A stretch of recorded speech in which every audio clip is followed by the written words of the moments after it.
The Pyramid of Khafre on the Giza Plateau is the second largest in all of Egypt. A truly incredible feat of engineering, but the truth is, it's very much in the shadow of its big brother, the Great Pyramid.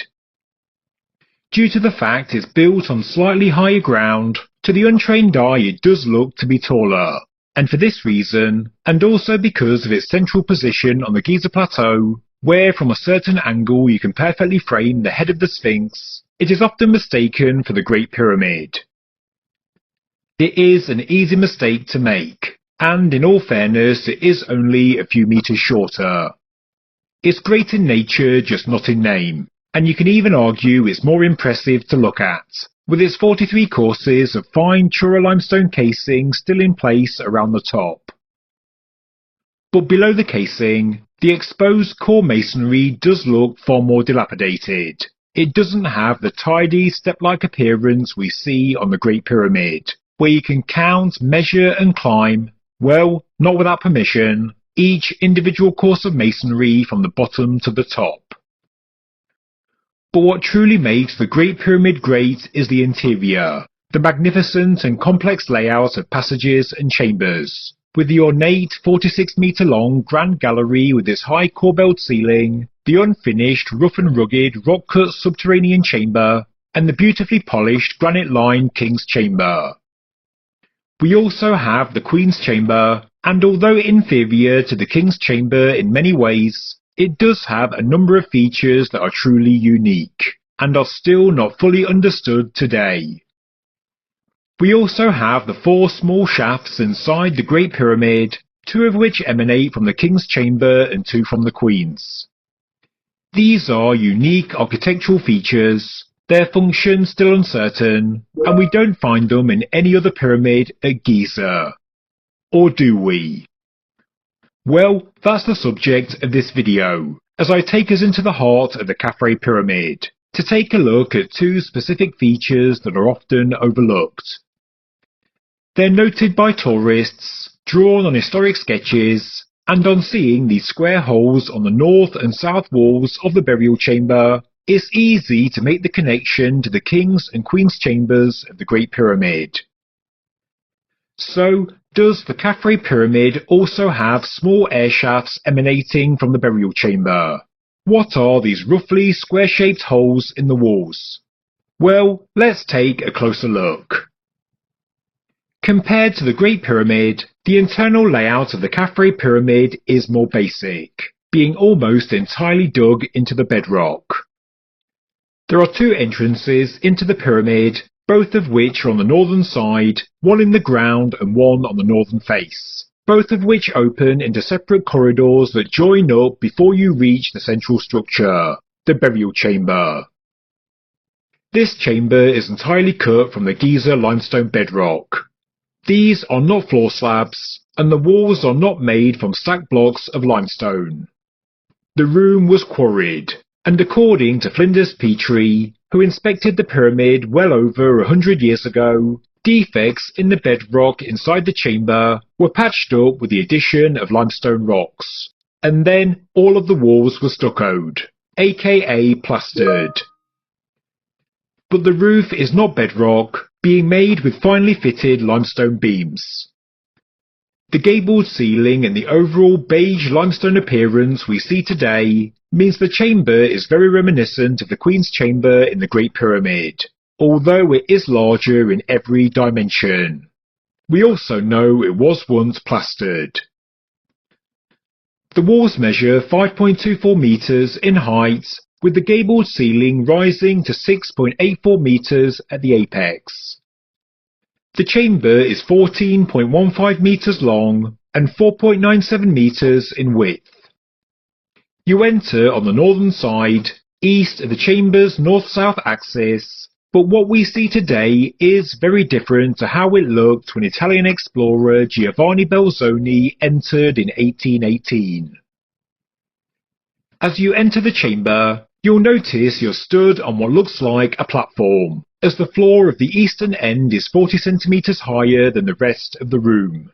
A very deliberate step has been cut into the bedrock. On the western side you can see the centerpiece, the granite sarcophagus, and this is surrounded by more blocks of granite.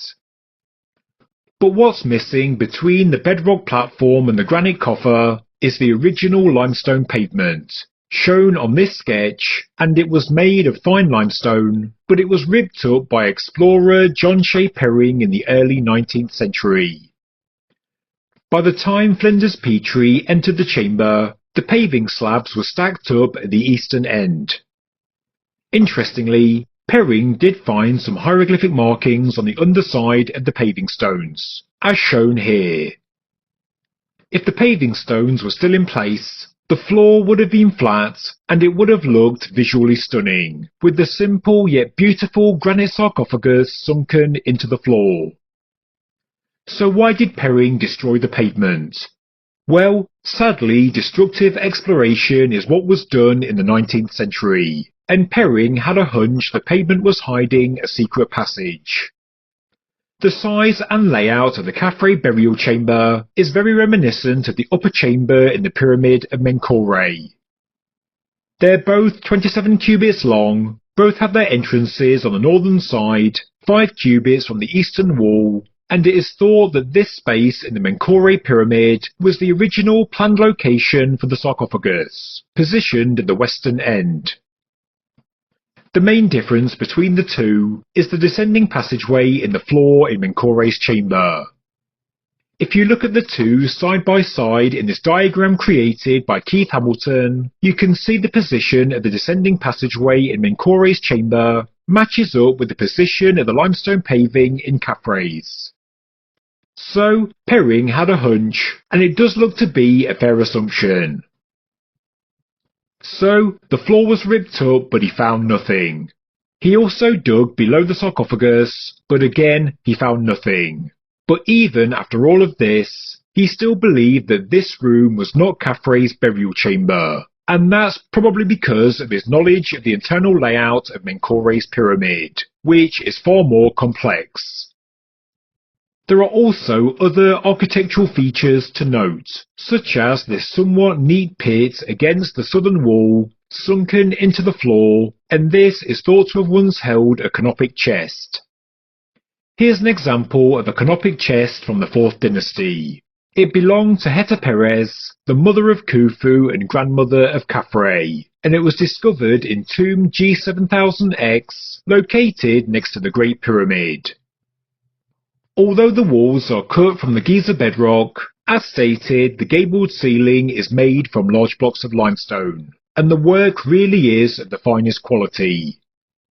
The joints are very fine, and interestingly, when Belzoni entered in 1818, he commented the chamber had a painted ceiling. To what extent he doesn't say, but all traces of this paint have now gone.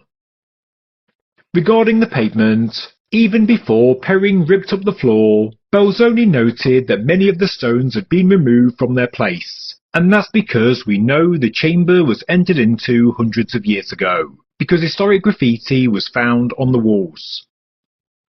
Whilst I could go on about the finer details of this chamber, and also the pyramid as a whole, what I want to focus on in this video are the two opposing shafts, one cut in the northern wall and the other in the south, both of which are opposite one another.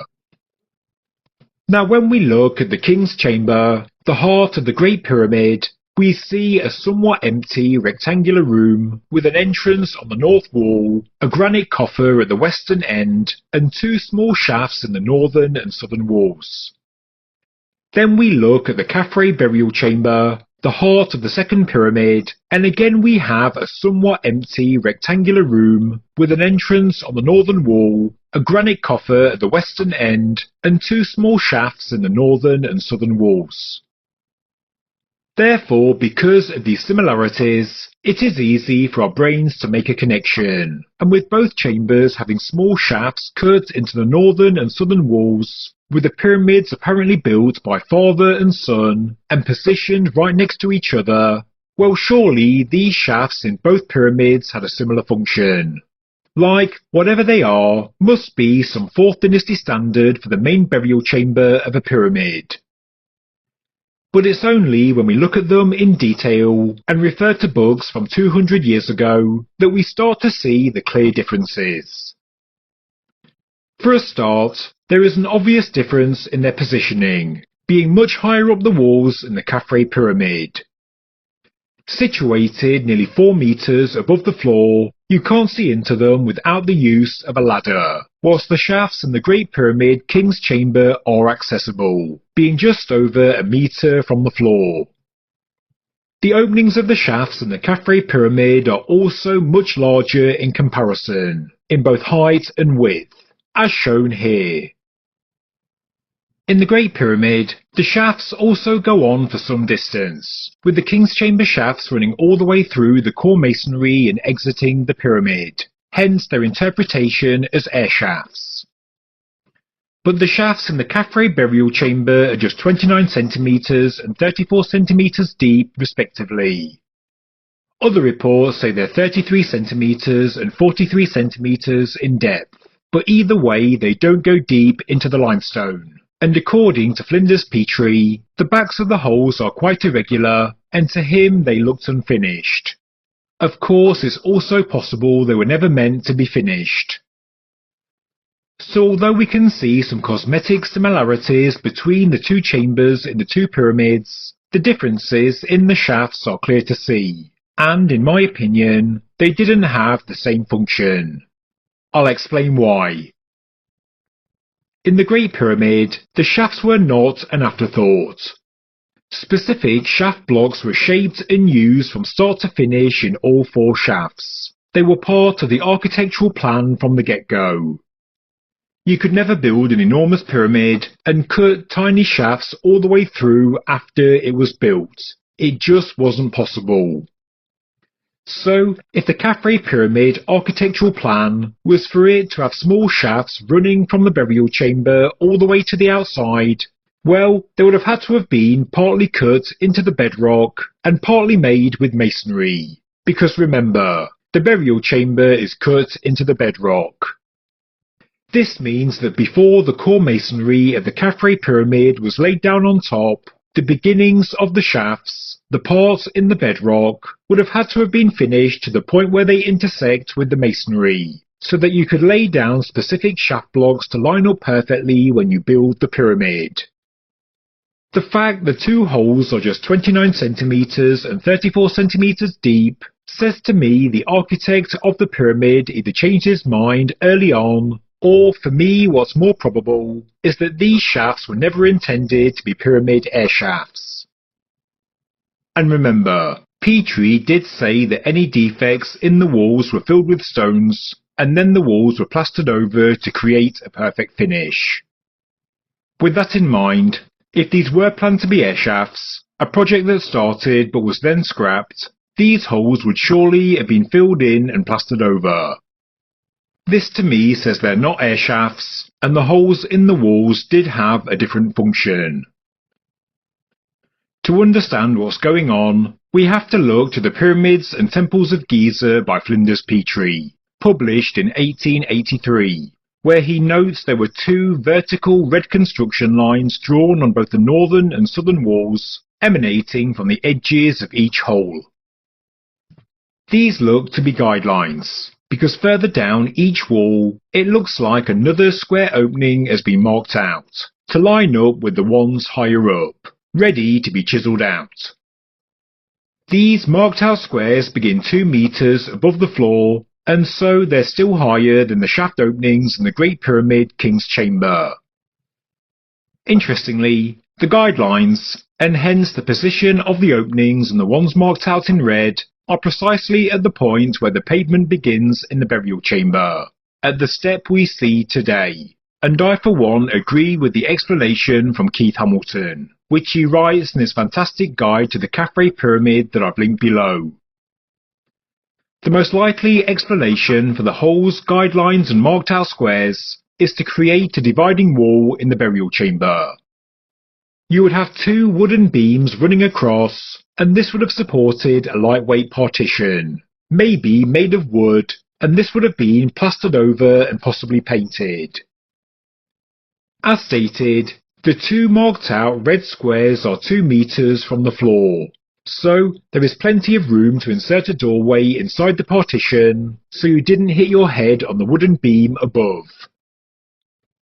So, by splitting the room into 2, from the entrance corridor you would first enter an antechamber, and then this would lead into the burial chamber. But however likely this explanation is, it is still very strange, because the room is clearly unfinished. This partition was never made because the lower square was never cut out and the guidelines were still painted on the walls.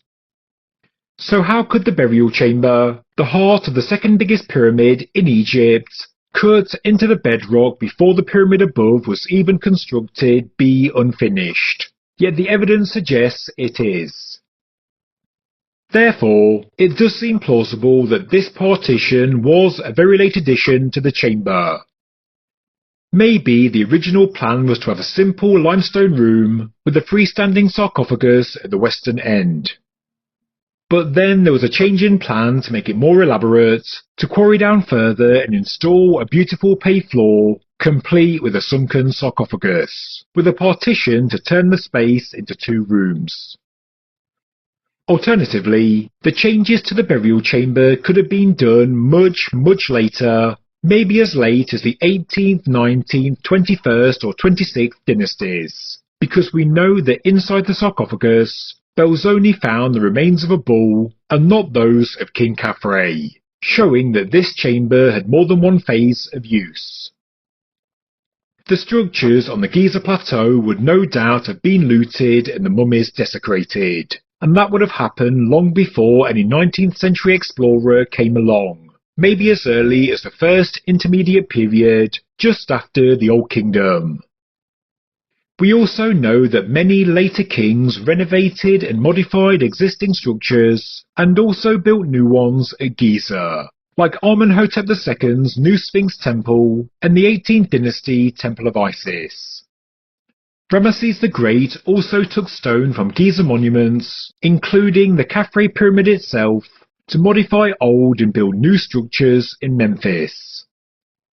The Romans also built at Giza, the most famous example being this staircase over the original Sphinx Temple. Ever since the pyramids were built 4,500 years ago, Giza has never been left alone, and we really don't know the full history of the pyramids. We don't know the level of modification that has taken place.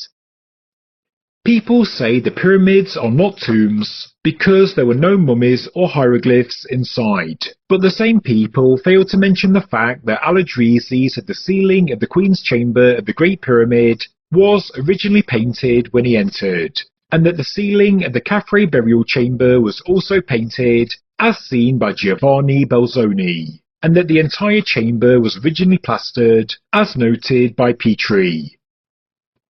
These pyramids are not in the same condition they were once in. They were not sealed up in the 4th dynasty and then reopened for the first time thousands of years later. They would have been entered into throughout the course of history by future kings, conquerors, looters, explorers, and so on.